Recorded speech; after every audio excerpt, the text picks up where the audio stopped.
गाजियाबाद से खबर आ रही है जो चौंका देने वाली है। लोनी इलाके में मोबाइल चोरी के आरोप में कुछ दबंगों ने 4 युवकों के साथ जमकर मारपीट की और उन्होंने हैवानियत की हद तक पार कर दी।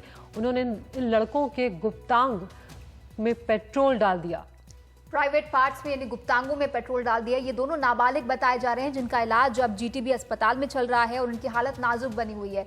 सोचने पर ही रोंगटे खड़े हो जाते हैं जो हैवानियत इनके साथ हुई है। बताया जा रहा है कि जिस इंजेक्शन से जानवरों को दवाई दी जाती है उस इंजेक्शन का इस्तेमाल कर इनके प्राइवेट पार्ट्स में गुप्तांगों में पेट्रोल डाला गया है और इनकी हालत गंभीर बनी हुई है। कि मामला कुछ दिनों पहले का है, 12 अक्टूबर का बताया जा रहा है और पुलिस ने मामले को रफा दफा करने की कोशिश की, ऐसा पीड़ित पक्ष की तरफ से आरोप भी लग रहा है। लेकिन बाद में जब खबर मीडिया में आ गई और पुलिस पर दबाव बना तब जाकर इसकी तहकीकात शुरू हुई, मुकदमा दर्ज हुआ है और यहाँ पुलिस पर भी मामले को दबाने के आरोप लग रहे हैं। आइए देखते हैं कि पुलिस का इस पर क्या पक्ष है, पुलिस क्या सफाई दे रही है, क्या कार्रवाई अभी तक हुई है।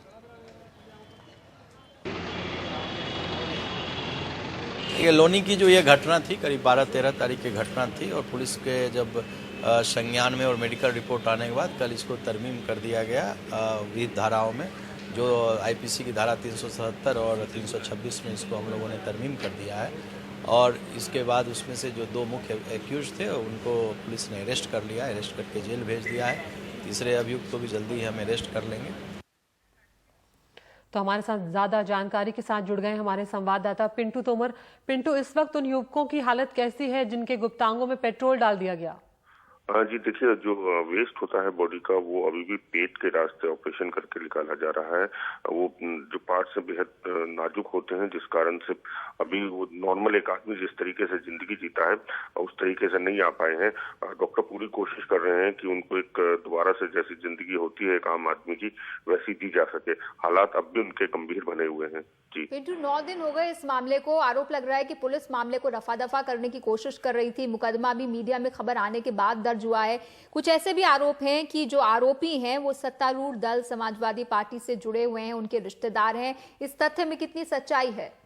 जी देखिए, बिल्कुल परिवार ने कैमरे के आगे, जब हम लोगों ने उनसे बात की तो उन्होंने कैमरे के आगे इस बात को माना कि जब वो पुलिस के पास गए तो पुलिस ने पहले भगा दिया, लेकिन जब लोगों ने थोड़ा प्रेशर किया पुलिस को तो समझौते का प्रयास किया गया।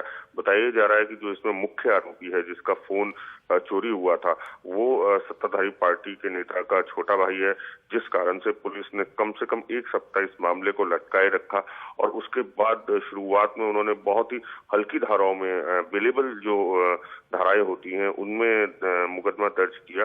और जब मीडिया में बात आई, मीडिया को सारी चीजों की पता चली, उसके बाद तकरीबन 7 दिन बाद उनका मेडिकल करवाया गया और फिर गंभीर धाराओं में जो धारा लगनी चाहिए थी उनमें मुकदमा दर्ज किया गया है। जी पिंटू, एक सवाल और जानना चाहेंगे। जिस वक्त ये हैवानियत को वो लोग अंजाम दे रहे थे, क्या किसी चश्मदीद ने उन्हें देखा या क्या वहां पर इलाके में कोई सीसीटीवी कैमरा लगे हुए थे जिससे कि इन लोगों की पहचान हो पाती और केस को आगे बढ़ाने में मदद मिलती?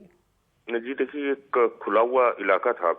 जिस तरीके से जो एक चश्मदीद है, जो 4 लोग थे, 4 लोगों के साथ इन्होंने पिटाई की थी, जिसमें से 2 के साथ इन लोगों ने हैवानियत की थी। तो जो चौथा शख्स है जो हमसे मिला था, जिसके पास हम लोग पहुंचे थे, उसने अपनी जो कैमरे के आगे सारी बात बताई है। तो उसने हैवानियत को पूरी तरीके से बयान किया है कि किस तरीके से इनको पहले मारा गया, उसके बाद जिन 2 लड़कों पे शक था उनके साथ इस तरह की घटना को अंजाम दिया गया। जी, मुद्दा क्या था यहाँ पर? इस हैवानियत के पीछे कारण क्या था? ये सुनकर किसी की भी रूह कांप सकती है कि 2 नाबालिगों के साथ ये सुलूक किया गया है और उसका पीछे सिर्फ चोरी मसला था या कोई और रंजिश भी थी और किस तरह की चोरी थी ये? जी देखिए, जो इस कांड का मुख्य आरोपी है रिज्जू, उसका कुछ दिन पहले मोबाइल चोरी हो गया था। उसको शक था कि इन 4 लड़के जो एक साथ रहते हैं इन्होंने चोरी किया होगा। उसने अपने लड़के भेजे, जो एक तरीके से कहा जा सकता है अपने गुर्गे भेजे, उनसे इनको उठवाया, अपने यहाँ लाके मारपीट करवाई गई।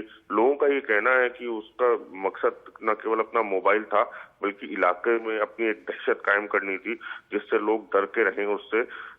असली मकसद ये बताया जा रहा है। जी बहुत बहुत शुक्रिया आपका इस पूरी जानकारी के लिए।